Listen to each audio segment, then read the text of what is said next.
Welcome to the Killshot MMA podcast. It's UFC Des Moines, Sandhagen, and Figueiredo. We got 12 fights to talk about. I'm Sniper, that's Monk. Gonna break them all down, focusing on DraftKings strategy. Also gonna throw in some bet advice in there. Either way, hit the like button, share with your friends, talk some fights. We are one of the first podcasts out each and every week. Fuck the echo chamber. We start the goddamn echo chamber. Although last week we didn't look so good, Mug. I don't know what you're talking about. We take our victory laps very seriously when we hit.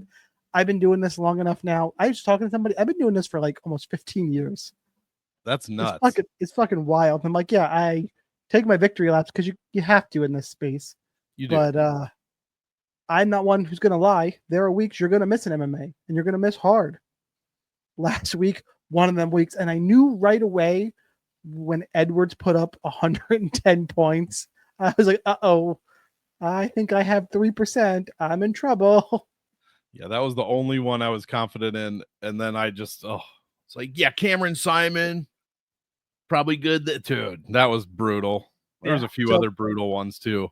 We were on a real hot streak though. We were throwing up optimal lineups. I had hit optimal 2 weeks before. Members went crazy 3 weeks ago. So a little bit of a break. Let's get back on with 12 fights to break down. Hit the like button, share with your friends, join us in DFS Army where you get access to a Domination Station optimizer, more notes, tools, Friday breakdown, Friday projections, ownership projections, more notes as fights get. This is the kind of card I have a sneaking feeling.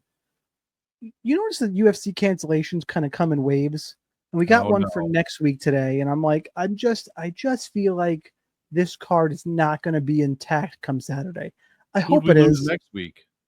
We got a fight added. I'm sorry. We got Gabriel Santos got added with fuck. But yeah, knock on wood. I mean, the cards have been holding together decently. Yeah, I've started to see a couple changes, and now I need to actually this is going to bother me if I don't go to Marcel's page. By the way, if you're not fight fan, you don't follow Marcel Dorf. I don't know what's going on. Fucking up. Oh, Gavin Tucker's out, and Daniel Santos has taken on Young Lee. That's what it was. Santos fighting a quick turnaround, huh? Yeah. Yep. So it's one of those things. We got a couple fight announcements. We haven't had a card blow up, and I feel like Des Moines is the kind of weird place where fucked up shit's gonna happen. So whether it does this week or later, we got you covered at DFS Army there. Link in the description on YouTube. Make sure go check it out. More great DFS content. That's enough of the promo. Let's break down some fights. As always, Monk, your choice, top or bottom. You know what? This one, I mean, are we really going to end with Petravvic Miller? Like, we got to start. I mean, we could. That's actually one of my hotter takes in the card. I will say, let's tee it up this way. The women's fights on this card are going to determine a lot of how I do. Mm-hmm. I am going to be very highly exposed. I can't see to the fight. I really feel pretty strongly about the outcome in 2 of the 3 fights, and the third one, unique take, big dog. It's solid dog play. So the women are going to kind of decide my week here, and it's a little scary because some of them, we're going to talk about it. It's scary, and we got the return of Jeremy Stevens. I'm glad he's still alive from his days in PFL and bare knuckle. So it's an interesting card.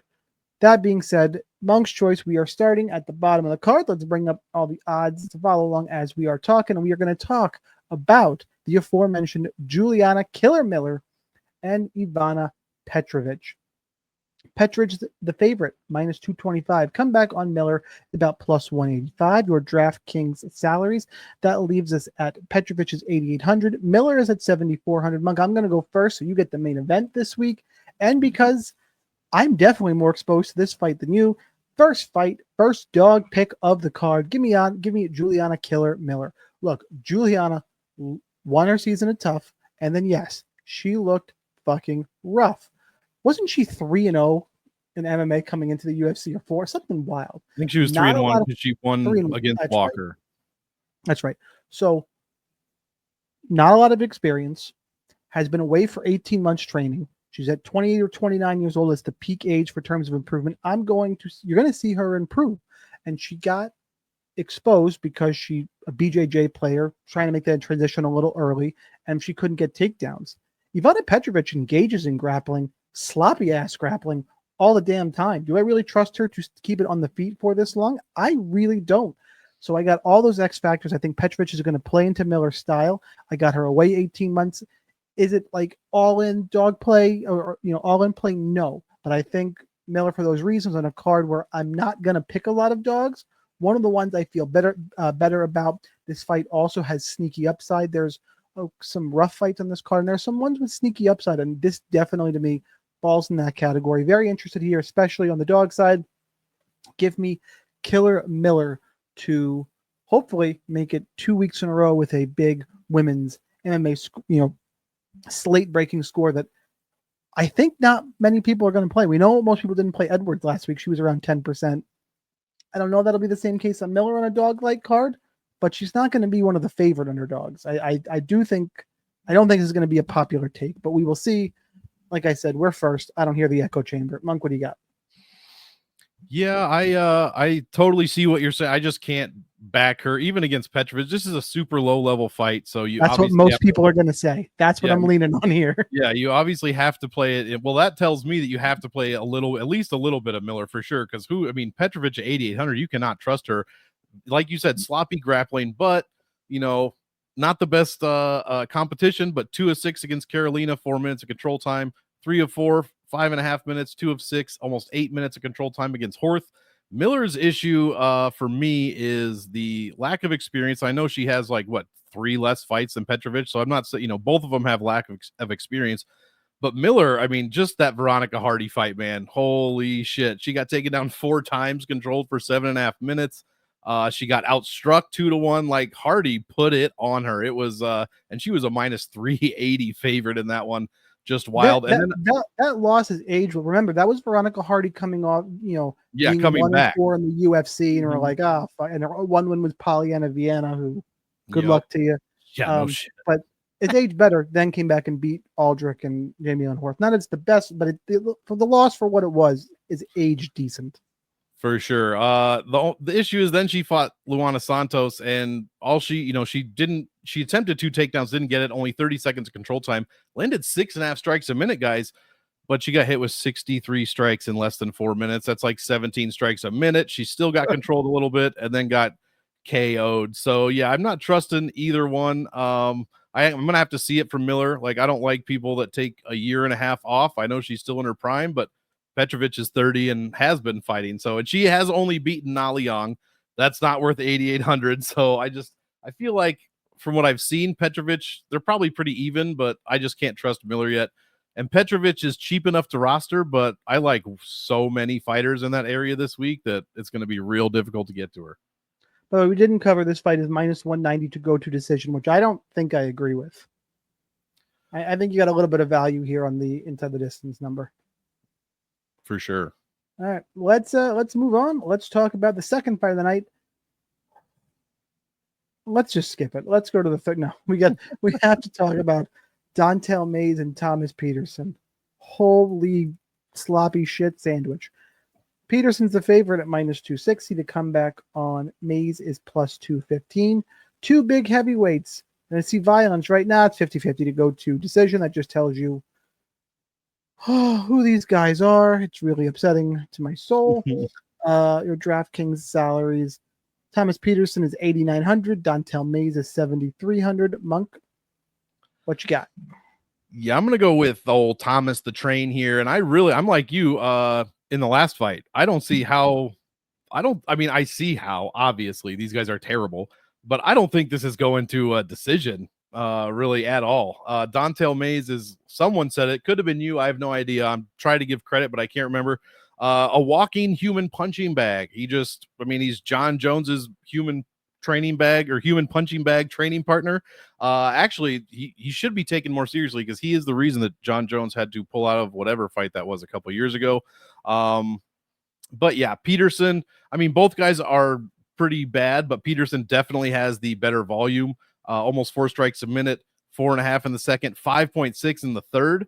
The most Don'Tale Maize throws in the second, 4.2. He allows 4 strikes a minute. And Peterson, what I like about him, over a takedown average in the first round, over a minute and a half control time, Basically the same thing in the second. The third round, it falls off, but the striking goes up, like I said, to 5.6. So I just think Peterson is going to be quicker. I know that's funny to think of, but Dante Maize does have the reach and does have some power. But I mean, he's beaten Caio Machado, a 55-year-old Andrei Arlovsky, Josh Parisian, and something called a Rock Martinez. So yeah, give me Thomas Peterson.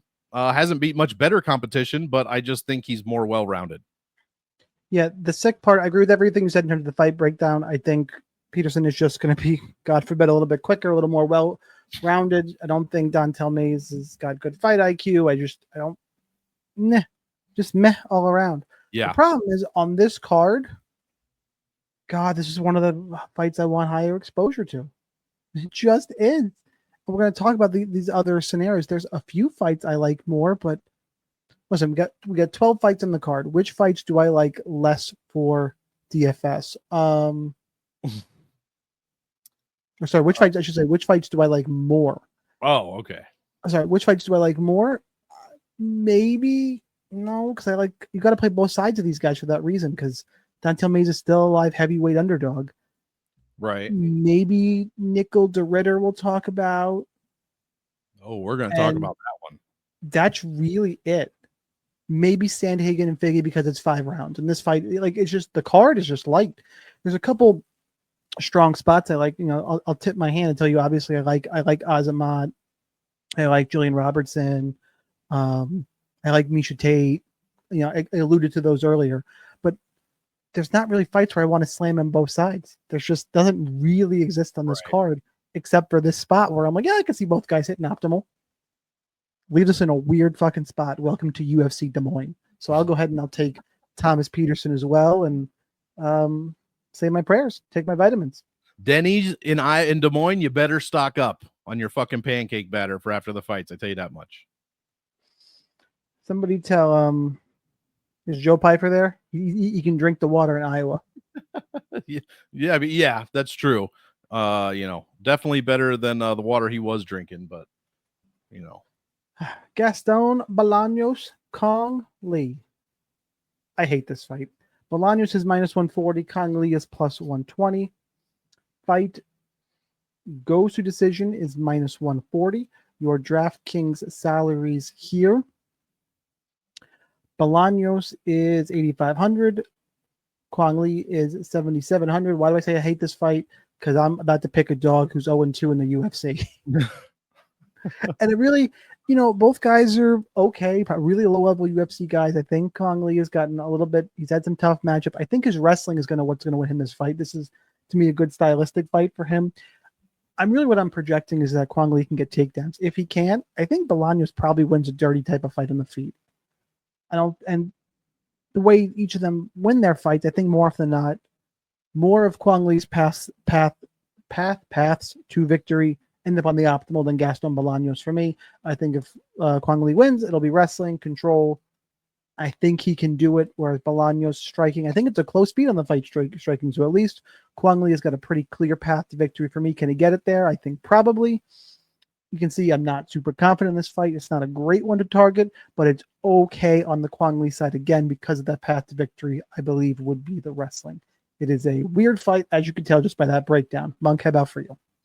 Yeah, I probably agree. Excuse me. I'm going to pick Gaston Balanos to win. His striking he has more volume, especially, in all rounds, but especially the first and second. Both guys are under 3 strikes a minute in the third so far, and they're very small sample size. The issue for me is how often Kang Lee gets hit. 6.2 strikes in the first, 4.2, but then 6.5 strikes a minute in that third round. And that's also, and it's only been 6.5 minutes in the third round out of 10, out of 2 possible fights.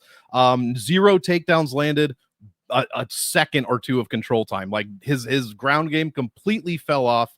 Whatever fight that was, it probably would have, I guess, Zhang Lao. It doesn't matter. Either one. No ground game whatsoever. First round, a takedown. Second round, half a takedown and some control time. But it's just nothing that is impressing me enough to pick him over Balanos. Now, he does have the best opponent on the board with Chris Gutierrez. Gaston Balanos fought Marcus McGee. I think it's relatively close. The last thing I will say is I mean, obviously, it's not relatively close. Gutierrez is better, but Marcus McGee, I am looking very much forward to seeing his next fight. Balanos got taken down 4 of 6 times against Cortavius Romeus, controlled for over 6 minutes, and he still came back to win the fight, outstriking him, landing 2 takedowns of his own and control time. So against a wrestling heavy fighter like that, with similar inexperience, Gaston Balanos got it done. So I'm picking him to win. I wrote this in my write-up, though. 0 confidence, like not any whatsoever, not touching it in cash, strictly GPP and probably about field weight. I'm with you. Let's move on and let's talk about Marina Rodriguez, Jillian Robertson, and we'll try not to step on you because this is your fight first. But we all know I'm a Jillian Robertson, Mark. There's something about her. I don't know what it is. I feel like, not that she's a moped, but there's plenty of, I think, more conventionally attractive women in MMA, probably. Something about Jillian, man. I don't know what it is. Don't know what it is. Couldn't tell you. I'm going to get some hate on that one, but I think she's great. I think she's got a good personality, too. You all go. Exactly. You all go. That's why, in the DFS Army staff room, there's a running thing is Anna Kendrick hot. It's a running joke forever. When you get into the staff room, it's the first thing you're asked usually is Anna Kendrick, yes or no? I'm on the yes side, and I think there's more people on the no side. And if you throw out other alternatives like Kaylee Cuoco, I'm like, that's fine, and they're like thin lips, not pointy elbows, the whole thing. And I'm like, listen, Anna Kendrick, super talented, is pretty, and the kind of chick you can have a beer with. She'll go slam beers with you somewhere. So if she came up to those dudes, they would not be like, your nose is pointy. Well, that's the same thing I say, and they're like, but that's not what we're talking about. That is what we're talking about. When you guys into the inner sanctum of the DFS Army staff room, it is the wild fucking West, by the way. You think the public rooms are bad? The staff room ain't much better, but it's fun. Yeah, it is fun. So that's just, I think Jillian's in that same vein of probably. Well, her thing is she'll go rip a bong with you. That's true. A lot. That is true. But anyway, we have to talk about her matchup here, our MMA fight with Marina Rodriguez, where Robertson minus 320, Rodriguez is plus 260. Fight goes to decision is minus 135. Again, I think I like the finish prop there.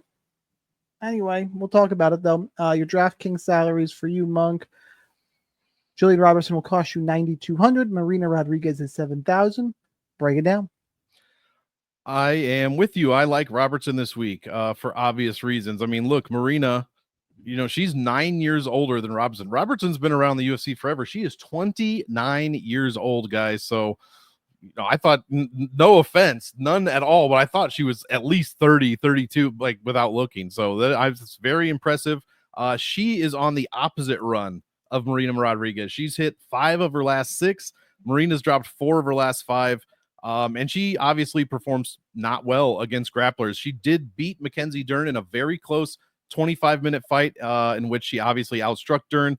Dern was unable to get anything going. Just 1 takedown landed against Rodriguez. Carla Esparza took her down 5 times. Even Lemos took her down once. Janji Roba 3 times. Even Jessica Andrade, Yasmin Lucindo. So when these real grapplers get in here, Marina has a real trouble getting them down. I'm not calling Mackenzie a fake grappler. That was before she discovered the thing that made her good again. So I like Jillian Robertson here a lot. I think the strength of schedule is pretty good, and she scores very, very well when she wins. She's made optimal 3 times in 6 wins, so that is something we're definitely looking forward to.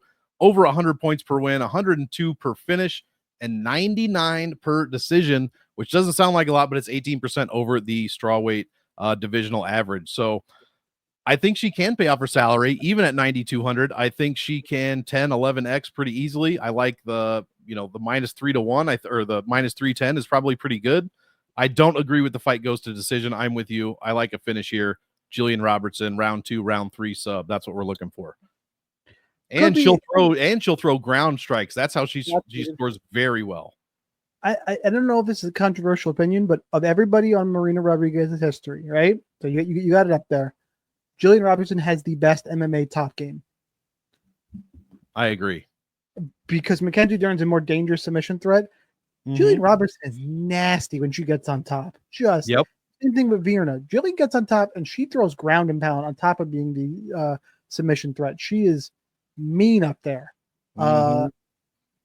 And she hurts girls, and she finds, that you turtle up, you do something silly, and then she takes your neck. Yep. And And there's in the list, she got the best wrestling. yep. Like if Vienna, I know Vienna, there's better BJJ players, and Julian Roberts has got a black belt. She's a good BJJ player, but I think her wrestling, she had that problem early in her career. How am I going to get the fight down? And she's made those improvements. She's further along in her wrestling training. And Marina Rodriguez fights are real simple. Mhm. Can I stop a takedown? If yes, I punch you in the face and win. If no, I lose. Yep. And Julian Robertson fights are the opposite. Can I take you down? If yes, I'm going to fuck you up. If no, I lose.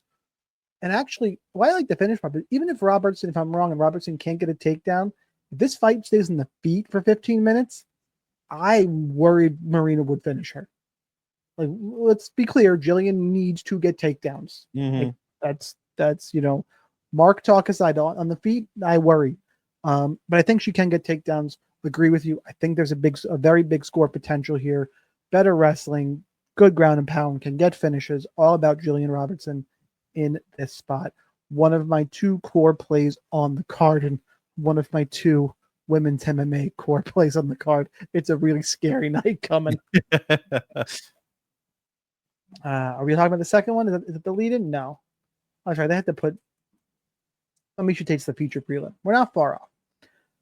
Azamat Bakoyv and Ryan Loder, another tough alumni here. This time Loder is the one who got the benefit of fighting a fake opponent last time out. Although Roger Valentin looked better last time, for whatever that's worth. Tony Weeks says that he won. Whatever. Bakoyv is minus 380 to come back on Loder's plus 290. Your fight goes to decision. It actually ends on the distance is minus 130. That's interesting. I thought it was going to be slightly leaning the other way. That's fine. I get it. Bakoyv is 9,300. Loder is 6,900. I'm going to break this one down pretty quick. I actually think Loder's a decent UFC prospect. This is a horrendous stylistic matchup for him. In most of his fights, he's probably going to need to grapple, and he's in there against Bakoyv, who can do it better. That's the simple breakdown. Bakoyv on the feet, I don't think they're that far off, and I think Bakoyv is just going to wear him out with takedowns, clinch, and just be an all-around problem. I think Bakoyev's price is... Look, he's safe in cash games. It's a toss-up between between him and Jillian. I think there's a bigger ground discrepancy with Robertson and Marina than there is Bakoyv and Loder. So I will go on the Robertson side there in terms of the core play. But all around, great play. Mix him in. Loder, I want very, very little up. I think while I say that about the last fight and scoring potential, Loder has even less scoring potential than Marina, because Marina's got a clear path. If I'm wrong and she's trained or she figured it out and can stop takedowns, clear path. Loder, I don't know how he wins this fight. Rough scene. Give me Bakoyv. Yeah, same thing here. Mine will be pretty short. Loder didn't do shit in the first round against Valentin, who did even less. That dude landed one strike. One strike. He attempted a takedown and got like a minute and a half of control time. That was it. But Loder, takedown, tons of control time in the second, and then that's when he finished it off with tons of ground strikes, all that stuff. I can't trust Ryan Loder against Azamat Bakoyv, 33-year-old prospect against a dude that, has looked terrible in Valentin in 2 of his UFC fights. Bakoyv, say what you want about Zach Reese. He's still, prospect, but Bakoyv did exactly what he's supposed to do. 1 of 2 takedowns, 2 minutes of control time in a 3-minute fight, 7 strikes a minute, and finish. That is exactly what we're looking for here. So I agree. Loder probably doesn't get much of anything done in this case. Like I said, he only put up, I'm a stat guy and I'm throwing everything out. 42 strikes is what he scored, 6.1 a minute. Great. He landed 4 strikes in the first fucking round. All the rest of them were ground strikes. He landed 20 to, yeah, they were on the ground. They rolled around. You can't see because of our heads here, but in that first round, Valentin had a minute 38 of control time. Loder had 3:08. They just grappled the whole first round. Yep. I would say, well, I get your point. Let's get a little more sample here, because it's a whole round of grappling, and then round 2, you got a quick finish. So it's kind of, let's see. And regardless if he's going to do that, though, Bakoyev's going to be a problem. Exactly. Yeah. Valentin is the opposite of Bakoyv. Bakoyv is likely better than Loader. He's not going to have those chances, Loader, to land those ground strikes, so he's not going to do shit. Give me Bakoyv. I like him in all formats. But the only thing, last thing, might be an interesting pivot. He's right around, Mason, Jones, Sandhagen, guys like that. So it could be an interesting pivot. Check that ownership. Yep, I have to wait for ownership on Friday for sure. All right, Jana Santos, Misha Tate. I mean, this is a banger of a fight in 2017. Wild scenes. I mean, you look at a card from in 2017 and you see Yana Kunitskaya then and Misha Tate, and you go, let's go. All right, cool. It said Tate is -140, Santos is +120. Your fight goes to decision is -325. Your DraftKings salaries for this one: Misha Tate is 8,300, Santos is 7,900. It is a mid-range fight. And real quick, I have to just look here. Misha Tate is 38, soon to be 39, with all of these UFC fights and Strikeforce fights, I should say. Yana Kunitskaya, 35. yeah, and came into the UFC. She was in Bellator for a while, I believe. Is it Bellator? Could be. I mean, she made her UFC debut fighting for the title against Cyborg because they were desperately trying to make 145 a thing. Yeah. So please get Cyborg in here, and then Nunes deaded her, and that was the end of that. Yeah, that was something. So yeah, Monk, you're first for this one. What do you got? This is my least confident pick of the entire card. All right, I'm gonna help sway you. I'm gonna sway you to the side of Cupcake. Well, I can easily be swayed here because Santos, man, if Holly Holm takes you down 4 times and gets almost 10 minutes of control time on you as a Hall of Fame boxer, I don't even know what the fuck I picked Santos for. But yeah, I did pick Santos. Like I said, not confident. I would not be surprised if Misha Tate just grappled her and choked her out, to be quite honest. Santos does have the stand-up a little bit, at least. I mean, she lands very good volume. 6.2 against Chandler, 6.3 against Rosa, even 5.2 against Aldana. Aspen Ladd, almost 5 strikes a minute. So she does have the volume. If she can if she can avoid getting to, this is the Marina Rodriguez fucking breakdown.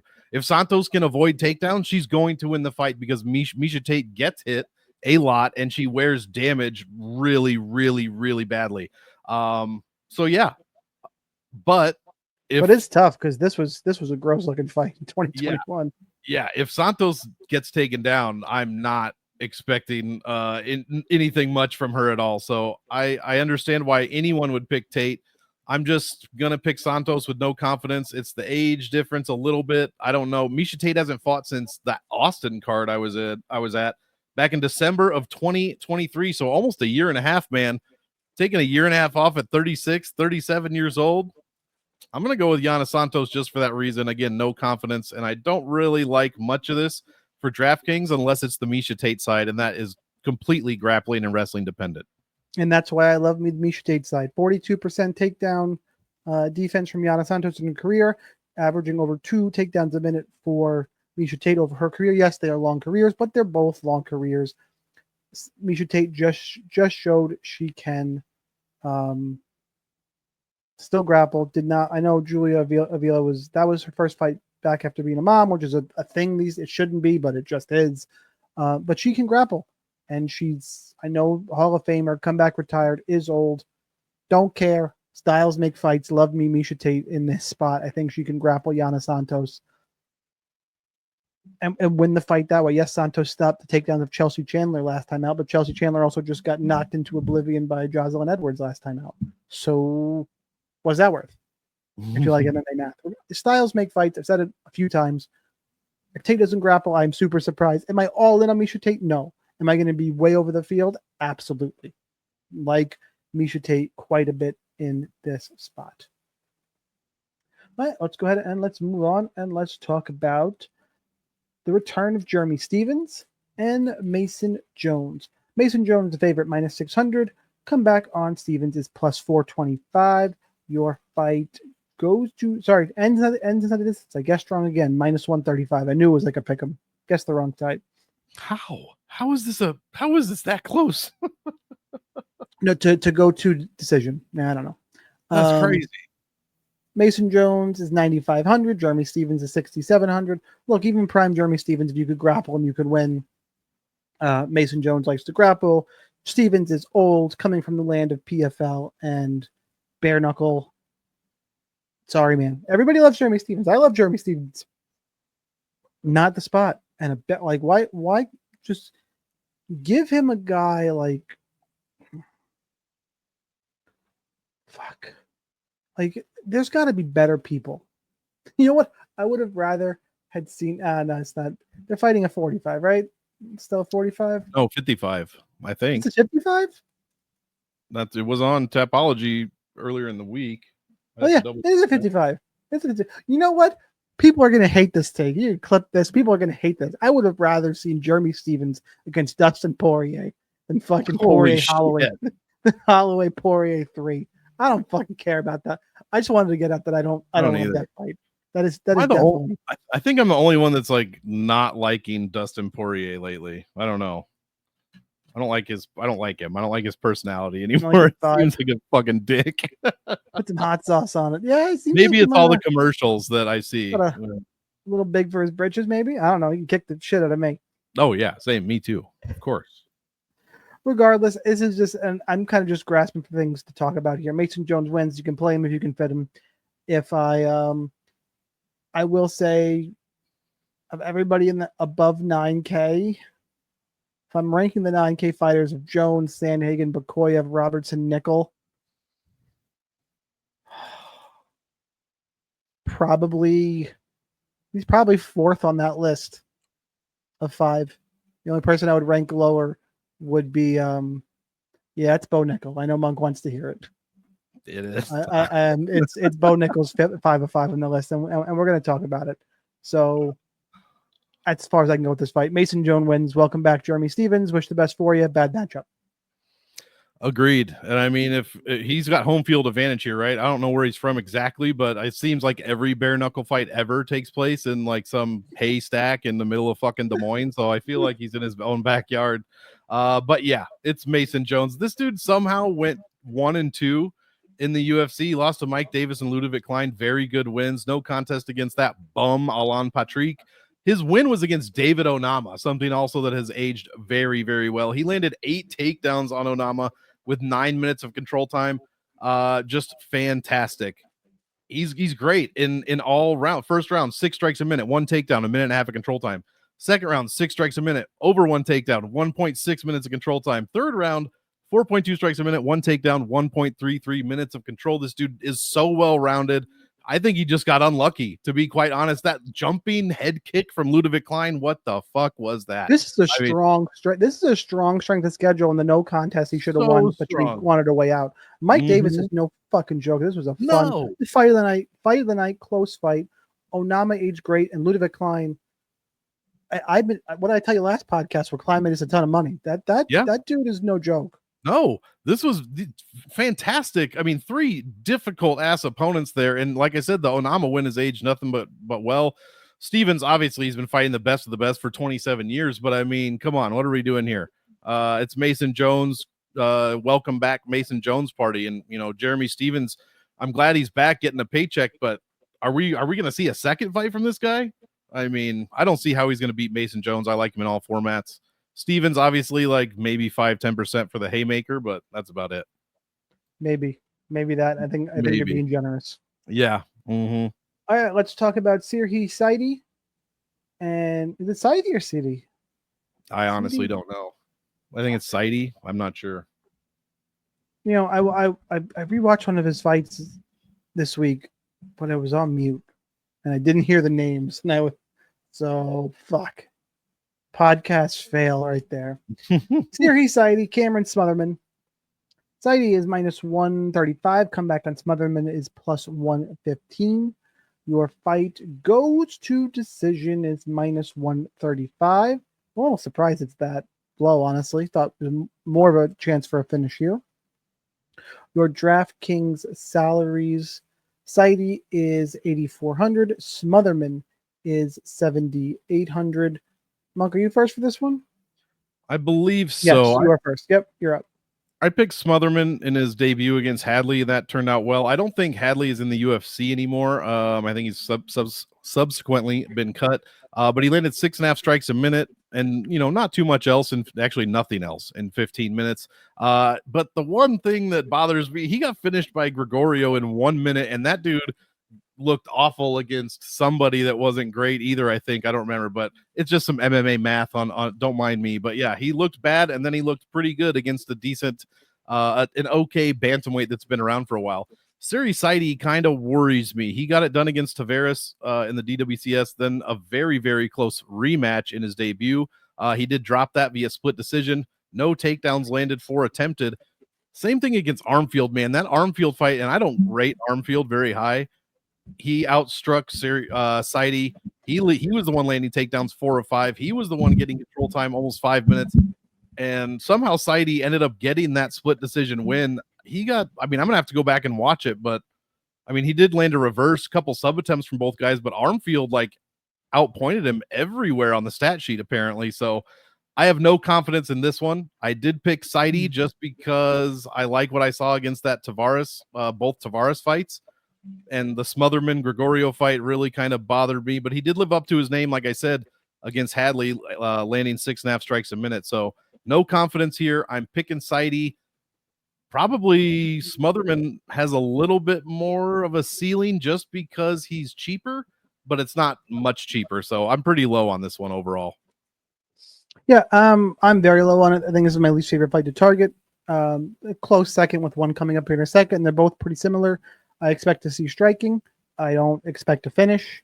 Why am I going to play either guy? I will lean towards Cameron Smotherman because he's a little cheaper, and I do actually think he's a little bit better. So give me Smotherman, but really low interest in him. But I think it's going to be a striking fight. Probably disagree with the odds. I think they should be flipped. I prefer Smotherman, but I'm not even going to bet, even though I'm getting plus money. It's not enough for even a bet here. So kind of reaching a little bit. Give me Smotherman. We'll go Montel Jackson and Daniel Marcos. Montel is minus 200. Marcos is plus 170. Your fight goes to decision is minus 175. DraftKings salaries for this one. Montel Jackson's 8,700. It's a really interesting price point. Daniel Marcos is 7,500. Why do I say it's an interesting price point? Because Montel Jackson has become a fucking problem in this division. I think. Monk's rubbing his hands, and I know Daniel Marcos hasn't lost many fights, so I feel like you're on the Marcos side here. No? Okay, good. Look, and that's what people are going to say is Montel Jackson has had a couple, well, it's been a little while, but he's had a couple growing pains, and he lost to Ricky Simone and Brett Johns. And his wins, look, the Damon Blackshear win is a fucking real deal win, guys. I know JP Bays has become kind of a joke and so on. Daniel Marcos is a tough opponent. Dude is 5-0 with no contest in the UFC, split decision win over an Adrian Yanez. What does it tell you that Montel Jackson is slightly favored? This dude has figured out power. He can wrestle a little bit. I think his nickname is Quick. It is that way for a reason. I think he's got speed. He can grapple. He's got some good power. I think he's really, really dangerous in this division at 8,700. I will say Daniel Marcos, there's tons of dogs we have thrown right out the fucking window. I'm not going to toss a guy who's 5-0 with a no contest in the UFC. Maybe I'm undervaluing him a little bit. Right now, I'm just too high on Montel Jackson to not give more of my ownership, more of my looks that way. I like Montel Jackson quite a bit. I will tell you in DraftKings, do not close Marcos out of your player pool. There is enough talent there. It's clear. I mean, beat Adrian Yanez. I know, again, Yanez hasn't looked the best over the last year and a half or so, but he's a good caliber competition. I shit on some of the matchmaking earlier. This is good matchmaking. I really like this fight for both these guys, but give me Montel in all formats. Monk, how about for you? Montel Jackson's my favorite spot on the entire card, and it's not even close. It's Ooh. not close. And buddy. I am willing to not play Marcos at all. Montel Jackson has never been finished. Marcos will only make the optimal lineup with an early finish because all he does is strike. outside of the Yanez fight, he had to take him down because Yanez is so good on the feet. He had to take him down. Other than that, I don't see how Marcos possibly scores well. I mean, he's putting up like 50 points in a win against Davy Grant. He scored well against Simon Oliveira, but that was it. 78, 50 something, 81, 82. Not interested whatsoever. Montel Jackson is ridiculously well-rounded. I mean, 22nd win over Blackshear.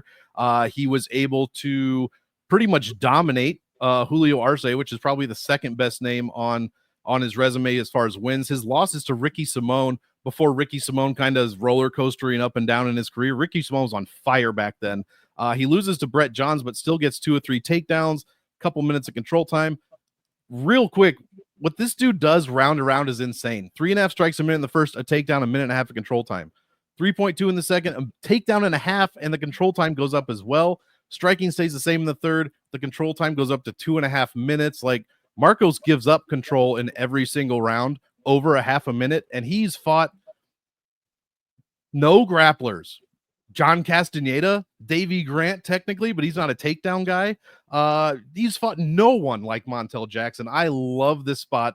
I cannot believe Montel Jackson's $8,700 this week. I think he's going to score a gazillion points on this dude. He's made the optimal lineup in 4 of 5 wins. He averages 112 per win. You take his high and his low out, 148 and 73. It's still 112. He scores 40% better in decision wins than the average bantamweight guys. 115 points. Give me Montel Jackson. I'm putting him in as many lineups as I can. Monk dropping the heat. Going hard. This is how we do it. I know it's not Montel Jordan, but this is how we do it this week. Oh, that was a rough reference. All right, Daniel Rodriguez, Santiago Ponzanio. Ponzi is minus 125. D-Rod is plus 105. Your fight goes to decision prop, sitting at minus 170. It is our mid-range fight of the evening here. 8,200 for Ponzanio and 8,000 for D-Rod. Monk, you get to break down this DFS barn burner first. Super. Yeah. So it turns out these guys are the basically the exact same age. Ponzi's like 3 months older than Rodriguez. Rodriguez is losing to fantastic guys, but so is Ponzanibio. I mean, you would say Michel Pajeda was pretty good up until a few days ago. But yeah, Kevin Holland, Salakov's having a resurgence. Man, if you parlayed Michel Pajeda, watch our show more. Jeff Neal's a great opponent. The Leech, fantastic. D-Rod's losing to Dalby, Magny, fighting a lot of the same guys, Gary and Gastelum. So the losses aren't bad. Mostly I was impressed with the Carlston Harris win from Ponzanibio. I was not expecting that, especially a finish. 5.7 strikes a minute is what Ponzi threw. He ate a lot. He always eats a lot of strikes. But he really doesn't get taken down. We're not worried about that with Rodriguez. These two guys are just going to stand at distance and see who gets tired first. I think Ponzanibio gets hit more, but I think D-Rod fades quicker. So I'm picking Ponzi to win, but I don't want any part of this in cash and GPPs. Just like, that's it. I'll just pick Ponzi to win. I'm picking D-Rod to win because he's younger. Yeah. Less fight old. They're both going to stand and trade. There's not going to be a finish. There's unlikely to be a finish. We're going to see striking, not much grappling. I lean toward D-Rod. He's cheaper. Sure, that's enough. This is the fight I was alluding to before. This is my second least favorite fight to target. And I'm not going to overcomplicate it. We're going to leave it there. We're going to go to the co-main event, which is Bo Nickel, Rainier de Ritter. Bo Nickel's minus 320. The comeback on de Ritter is plus 260. Fight ends inside the distance is good old minus 170. DraftKings salaries here. Nickel is that 9K fighter I don't love at 9,100. De Ritter is 7,100. I really like this matchmaking. I showed on it twice earlier, and I'm going to praise it twice. Give Bo Nickel, the phenom wrestler, turn MMA guy, to an grizzled veteran BJJ guy. Let's see what happens. Bo Nickel is going to, and look, I have to pick Bo Nickel in this spot. I do. Because as long as your submission defense is good enough, Bo Nickel can get takedowns, control, and stay safe. He just has to stay safe. unless he's doing absolutely nothing. The old school the old school lay and pray. That's the words I'm looking for. I don't think he'll do that. He'll have enough top game pressure to win once he gets on top. But is it going to surprise me at all if DeRitter catches a sub? Absolutely not. This is a GPP fight. I lean towards Nickel because, for the most part, really high-level wrestling in MMA can overcome really high-level BJJ. And I've seen DeRitter get tired as well. I'm also a little bit worried of this. If Nickel gets a takedown and rides him for round one, I'm really concerned about DeRitter's gas tank. Like, that's a big, big problem. So I have to lean Nickel. DeRitter's live for that reason. Stay away from this in cash games. I do lean Bo Nickel. And it's a risk, but everybody in the 9K range is viable for their own reasons. We've talked about them all. He's just going to end up at the bottom of my 9K list. Monk, how about for you? Yeah, I would agree. He's at the bottom of the 9K list as well, but I'm going to pick the underdog here straight up. I knew you would, because you, sir, hate yourself. Some Bo Nickel. I think I've been thinking about, shout out to my guy Tommy, who's in Pennsylvania, and Lou Betya, of course, Pennsylvania guys. But I think it's because I grew up, in Nebraska. We hated Penn State forever. They still think they won that national title with us. They still think they split that 96, 97. They are so delusional. And anybody, is that what you're stuck on right now, you psychopath? What's that? Is that what you're stuck on right now? You fucking I said fuck Penn State forever. Sorry, Tommy, but I gotta say it. Yeah, Bo Nickel, obviously his path to victory is in the first round, where he smashes 2.3 strikes a minute, almost 2 takedowns, and 2.61 minutes of control time. I say all that to say, if he doesn't get it done in the second round or in the first round, his second round numbers drop substantially. The takedowns drop 70%. The control time drops 33%. And if this happens to get to the third round, he has yet to land a takedown. He has not even recorded 1 single second of control time, and he's not doing anything else. He's striking is like 3.2 strikes a minute. That's all he's doing. Meanwhile, DeRitter looking great against decent competition. Yeah, Bo Nickel ran through GM3, but so did Renner DeRitter. I mean, 5 of 13 takedowns, 3 minutes of control time, and he subbed the submission guy. He subbed Kevin Holland in 3 minutes. Meanwhile, Bo Nickel against Paul Craig, 3-round decision. You couldn't finish. You couldn't out wrestle Paul Craig in the third. You couldn't do shit to Paul Craig in the third round, who's begging to be taken down. That is a humongous red flag. Yeah, I think if DeRitter can survive the first round, or even catch Nickel coming in, catch him in something, I don't think Nickel is going to pay off his salary outside of the first round. I think there's no chance of that. And B, I think he could completely die off in the second and third round. So yeah, give me the Dutch Knight straight up for the win, and I love him in all formats. I love how much you hate Bo Nickel. It's nothing personal against Bo Nickel. I think he's fine. He's not Joe Pyfer, that's for sure. But yeah, and do it.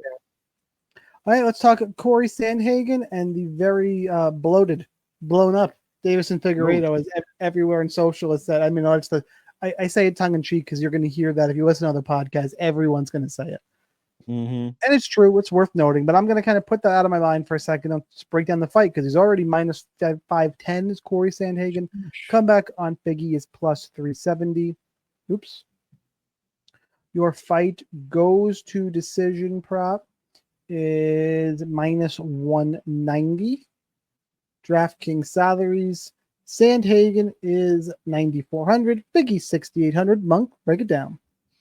I love Sandhagen here. Love him. I don't think, first of all, for DraftKings, Figgy never does well. I mean, rarely. I won't say never. Yeah, but he's 6,800. He just has to win. That's true. That's true. Yeah, that's true this week for sure. But I mean, he has trouble. He can barely 10x that occasionally. And since he's come up to bantamweight, Rob Font, Cody Garbrandt, Cheeto Vera, I think Sandhagen, he's beat 2 of those 3 guys, and I think he would smash Garbrandt if they fought. So Sandhagen's literally losing to title challengers or former champions in his last 10, and that's it.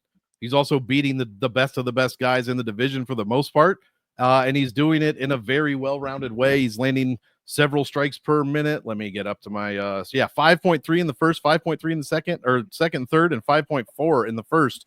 He's also mixing in takedowns and control time, especially as of late, and he's averaging well over a minute of control time in every single round. So Figueiredo is going to be, I mean, we say he's bloated. He looks not great in that picture we saw in the cage. Sandhagen is going to tower over this guy. He's got 6-inch height advantage. It says 2-inch reach advantage. I don't believe that. I think it's more. And I just think he's the best guy that Figueiredo's fought at bantamweight, and I don't think it's really close other than Peter Yan. But yeah, give me Sandhagen here. I don't even know if I'm stacking this one, man. In 25 minutes, we've seen Figueiredo fight 25 minutes several times, and this dude scores nothing. Whereas even in his flyweight, he's like less than 1 point a minute against Brandon Moreno. 1.5 against Brandon Moreno. 2 points. He does nothing. 1 against Alex Perez. 1 point a minute against Alex Perez in the sub. He's just not going to pay. Normally not going to pay it off, but at 6,800 he could. I still like Sandhagen like a lot. I think he's not going to say a lock, but I love him in all formats. Yeah, the problem is the scoring here because it's gonna be striking based probably. I will say shout out to Corey Sandhagen. I don't want to get lost. Had the grappling deficiency, dude's gone out and learned how to wrestle. Mm-hmm. He's looked decent doing it. That's something. It's amazing that more high level guys don't fill the holes similarly. So shout out to Corey Sandhagen for that. I do think it's a good matchup for him. Lengthwise, he's going to use his jab well, his kicks well. I think he's going to have a hard time closing distance. Sandhagen physically is going to be very strong in there. Sandhagen all around. This comes down to a mix and a little bit of Figgy. Do you want to stack it up in cash games? Yeah, probably not. I don't think there's high enough volume here. This is one I would probably either play Sandhagen or neither in cash. I think it's just fine because there's plenty of 9K guys I like. But if you like Sandhagen, I'm not going to shit on it too much. Strong fight to target on this card only because it is this card. On most fight nights, this is one of those main events I'd be like, be underweight. This is one to take a stab at. But this card, I think it's fine. I like Sandhagen. For all the reasons we mentioned, that is where the pick is going to go. No surprise here for the final. And the knees from Sandhagen are going to be a problem, a huge problem. Especially if Figgy starts ducking, he's already low to the fucking ground. Yes. You better shoot with your head up, boy. You better watch that Frankie Edgar fight a bunch of times, my man. I don't know why I said boy like that. It's bothering me. Just 25 years I went ago. My man. I upgraded. My man, my boy. It's weird. It's all right. Anyway, I just popped it in my head like, it's cancel culture. You're gonna be canceled now. You didn't even mean it that way, but here it comes. Yeah, right. Well, at least in the MMA space, we have less to worry about with that. I guess so. And I am by no means. You can't consider me left or right. I said it before. I said it again. I'm very centrist, and everybody hates me. But cancel culture. Yeah, right. Suck that. That cancel culture. Which I guess those things kind of butt heads, I guess. So I don't know what I'm. Fuck Joe Paterno. That. Bridging the gap in the two subjects. All right. Exactly. Because we're not done yet. Got to give you a kill shot. If it's your first time, you don't know what a kill shot is, welcome. Must be your first time. Hit the like button. Share with your friends. Going to give you an under-owned play and hopefully help you win a GPP. And so no chalk, no main event. A boost, by the way, coming at 24%. Totally qualified as a kill shot last week. So I'm rolling in. I'm rolling in that one. Some of the backups didn't come through, but regardless, you got a kill shot ready for this week? I'm going to ask you if it's eligible. On this card, it's not an underdog. Montel Jackson. With the names around him. Hang on. We're going to break this by, is that fight favored to go to decision or end inside the distance? I think that was, I can't remember. Yeah, I'm looking at right now. That fight is minus 175 to go to decision. I'm going to allow it. Fuck yeah, dude. Then it's Montel Jackson all day. If it wasn't, I was going to force Ditter in there since I'm the only one picking him.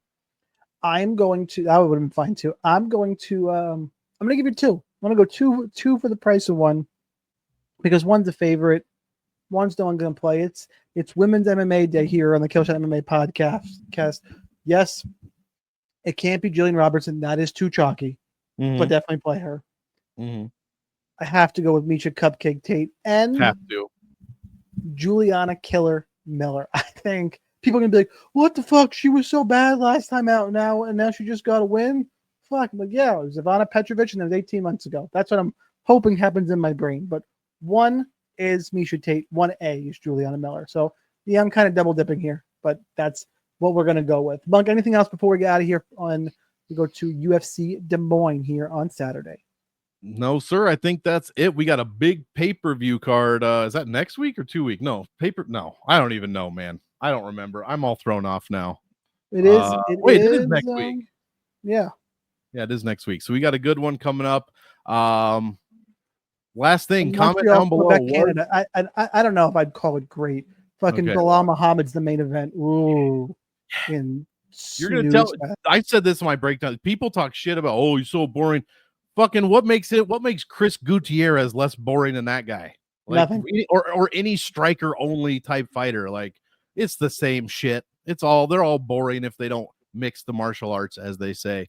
I don't know. Look, this card, actually looking real quick, this card's a little rough, man.